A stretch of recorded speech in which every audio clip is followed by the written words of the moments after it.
All right, guys, we're back, and welcome back to the channel. And once again, I have to do a rant, and I know I've been doing that a lot lately, and especially on guys that I support. You know, it's been kind of crazy. And let me say this once again. Let me reiterate. It doesn't matter if I support you. It doesn't matter if I don't support you. If I see you doing something funny style, I'm going to call it out. Because we have so much fanboying, so much spinning in the boxing space on these boxing YouTube channels is sickening to me. So I try to keep it real with the people who watch this channel. You know, I keep it real with who I think is going to win the fight, and I keep it real with who I pick to root for in the fight. I'll say that because those are two different things. Who you root for and who you actually think is going to win the fight are really two different things. But, you know, a lot of people can't, you know, they can't separate that. They can't be real. You know, they have to be dishonest and deceitful with you people and make clickbait titles to get you guys to watch their videos. But I'm not playing that game. You know, I'm not going to play any games. I'm going to come on here and I'm going to give you guys a real. Now, just last week, I had to change who I was rooting for with the Adrian Broner fight. You guys know who watched the channel. I changed from rooting for Adrian Broner to rooting for Blair Cobbs due to that last press conference where Adrian Broner showed up late, unprofessional, start talking about flipping birds, start talking about unaliving people and, you know, the gang culture lifestyle. And I just couldn't rock with that. So I changed who I was rooting for in the fight. Now, this week, this one really does pain me because Gervonta Tank Davis, who has a huge fight coming up at the end of this week against Frank the Ghost Martin, he's one of my favorite guys I love to watch. But today, he really took it there today, and I'm disappointed. I'm extremely disappointed in Gervonta Tank Davis today. Now, I watched Calvin Ford get up in an interview at the Grand Arrivals and tell a bald-faced lie. He said that Gervonta Tank Davis wasn't there because he's been delayed. But that wasn't the truth.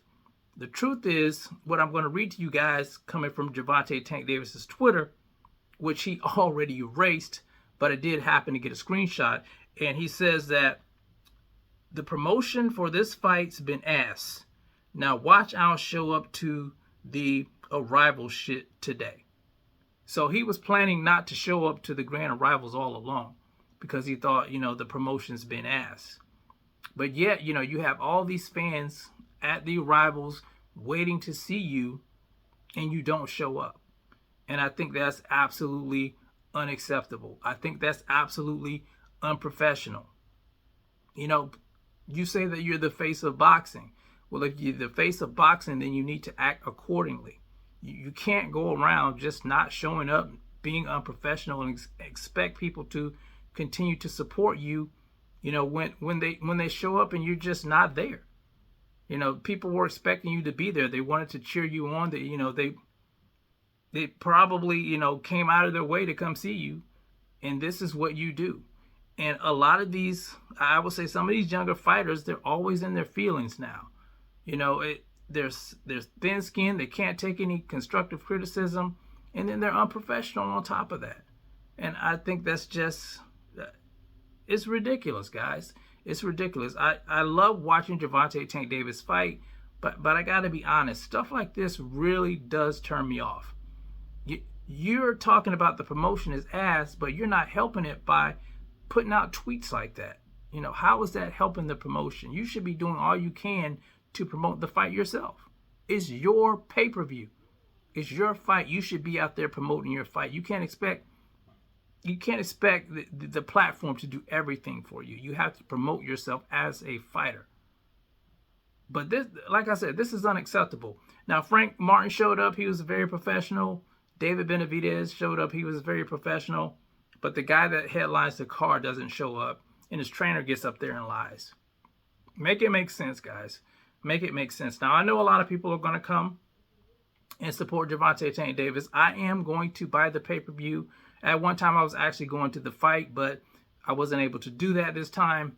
I'm going to support him, but I'm not liking what I'm seeing. I'm not liking this type of stuff, disrespecting your fans. And then when somebody calls you out on Twitter, you want to lash out at them. People pay their hard-earned money to watch you. You should at least respect that. Converting, yourself to the Muslim faith, I think, you would make better decisions. But you seem to, I don't know, it's just this entitled culture, I would say. A lot of these young guys, they feel like they're entitled and they can just do what they want. Until it turns around and it bites you in your ass. Be careful. Be careful about disrespecting your fans. Be careful about disrespecting the sport. Yes, you're Gervonta Tank Davis. Yes, you're a big, you're a cash cow, but you're not bigger than the sport of boxing. You're not bigger than the sport of boxing. Remember that. But anyway, you guys let me know what you think about this situation. I think it's a hot damn mess. And yeah, I'm highly disappointed. But you guys let me know how you feel about it in the comments section. It's the CMB. I'll talk to you guys in the next one. And I'm out. Peace.